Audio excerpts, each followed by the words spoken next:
अरे लड़की, पहले हाथ पैर तो ठीक से धो ले, फिर रसोई में जाना। ममता ने अभी अभी स्कूल से घर लौटी अपनी 15 वर्षीय बेटी रोशनी से कहा। अरे माँ, मुझे बहुत तेज भूख लगी है। पनीर की सब्जी बनाई है ना? बाबा सुबह दूध के साथ पनीर भी तो लाए थे। स्कूल जाते समय मैंने पहले ही कह दिया था कि आज पनीर की सब्जी ही बनाना, रोशनी ने कहा। हाँ हाँ बनाई है, ममता ने कहा।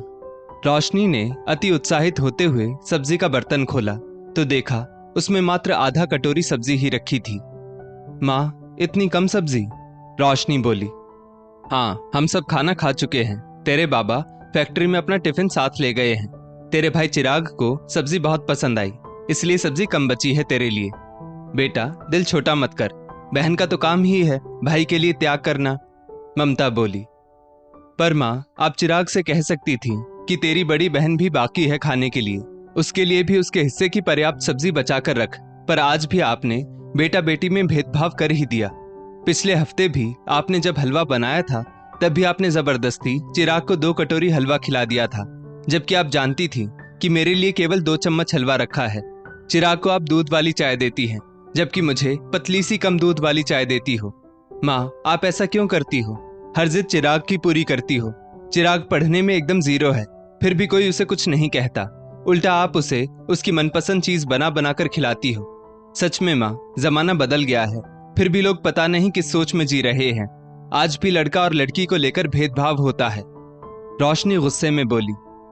ज्यादा लेक्चर मत दे, अब जाकर चुपचाप खाना खा ले। सब्जी कम है तो क्या हुआ, साथ में दाल है, अचार है, चाहे तो पापड़ भी सेंक ले, ममता अपनी बेटी रोशनी से बोली। अरे बेटे को पढ़ाएंगे तो बाद में हम लोगों के बुढ़ापे में वही काम आएगा। उसको अभी अच्छे से प्यार से खिलाएंगे पिलाएंगे तो वही हमारा बुढ़ापा संवारेगा। तुम्हारा क्या है, तुमको तो बाद में ससुराल ही जाना है, वहां चूल्हा चौका संभालना है, सबकी इच्छाओं का मान रखना है, सबकी सेवा करनी है। इसलिए अभी से छोटी छोटी चीजों का त्याग करना सीखो। एक सब्जी के लिए तुम अपनी माँ से बहस कर रही हो, कल को ससुराल में सबको खिलाने के बाद खाना कम पड़ गया तो क्या अपनी सास के सिर पर चढ़ जाओगी? ससुराल में तो बहू के नसीब में भरपेट खाना लिखा ही नहीं है।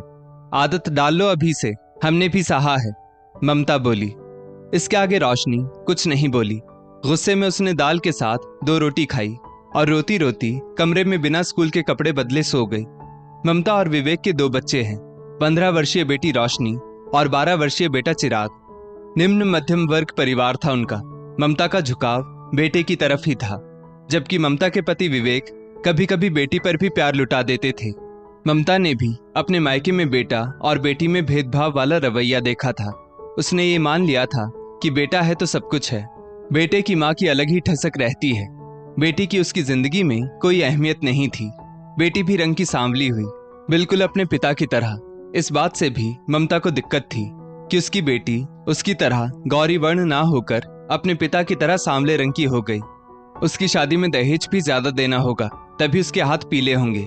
हमारे समाज में दहेज लोभियों की सोच अभी तक नहीं बदली है, जबकि बेटियां हर क्षेत्र में बेटों से आगे जा रही हैं। बेटियां सारी बाधाओं को पार कर आगे बढ़ने को आतुर हो रही हैं। रोशनी पढ़ने में बहुत होशियार थी।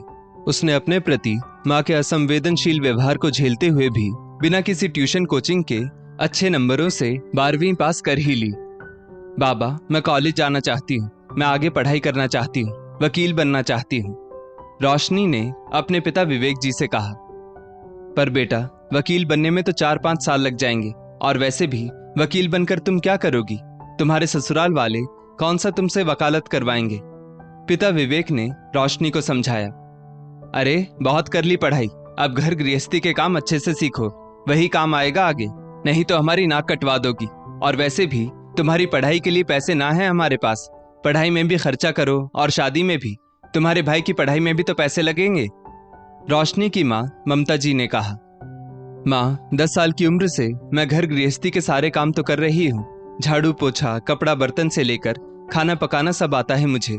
3-4 साल अच्छे से पढ़ लूंगी तो मेरा भविष्य बन जाएगा। मैं रोटी बनाना ही नहीं, रोटी कमाना भी जान पाऊंगी, रोशनी ने कहा। बहस करने की जरूरत नहीं है, अच्छा रिश्ता मिलते ही तुम्हारी शादी करवा देंगे। मन को मारना सीख जाओ, यही एक लड़की की नियति है। ससुराल में जो खाने पीने को मिले उसी में ही संतुष्ट रहना और सबकी सेवा ही अपना धर्म समझना, ममता जी बोली। ममता, मैंने तुमसे कितनी बार कहा है कि बच्ची के साथ इतना रूखा व्यवहार मत किया करो।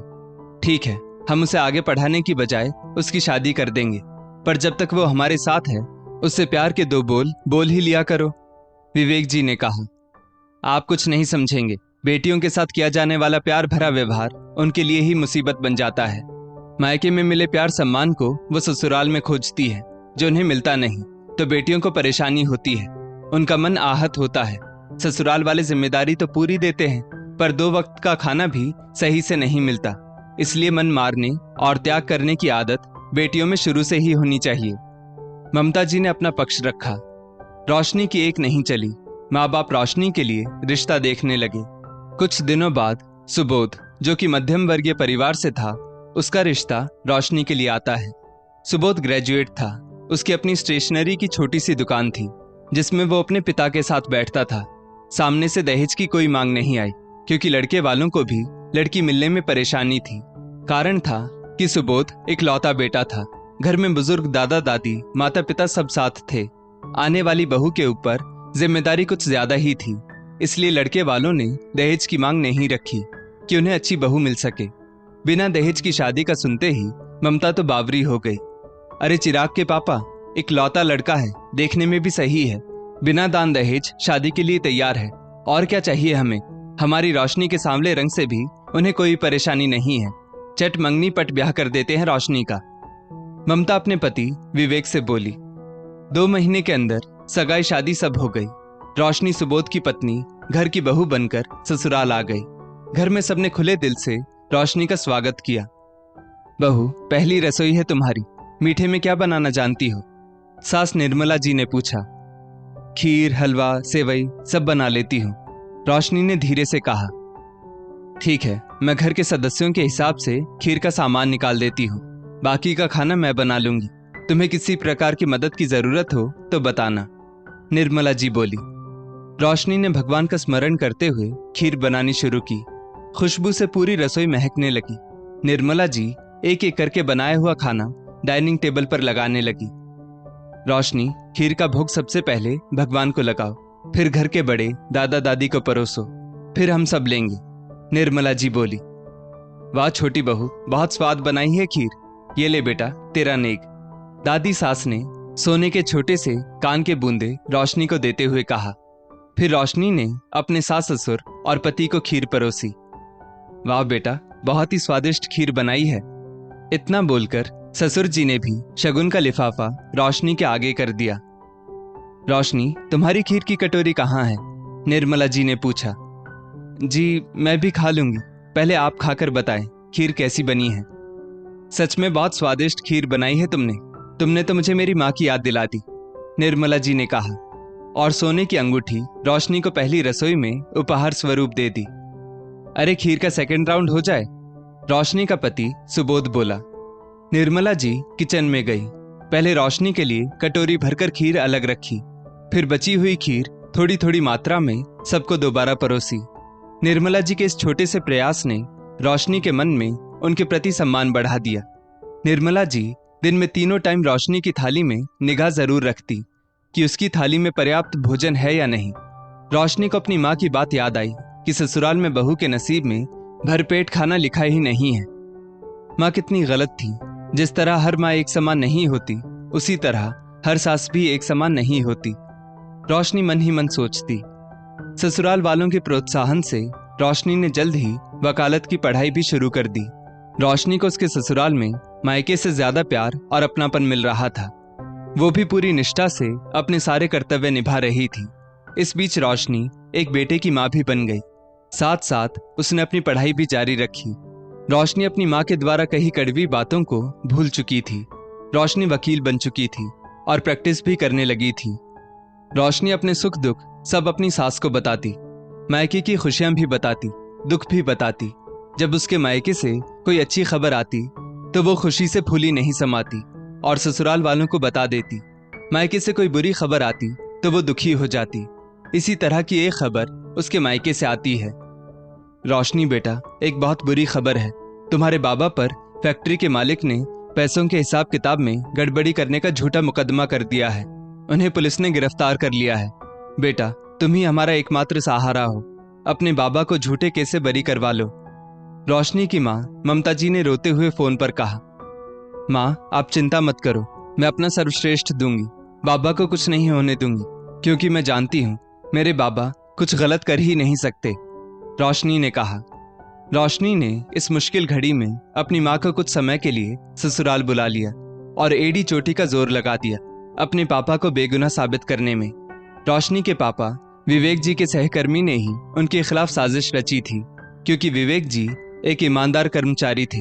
वो ना 1 रुपया खुद इधर से उधर करते, ना ही किसी और को करने देते, इसलिए फैक्ट्री के मालिक उन्हें खूब पसंद करते थे।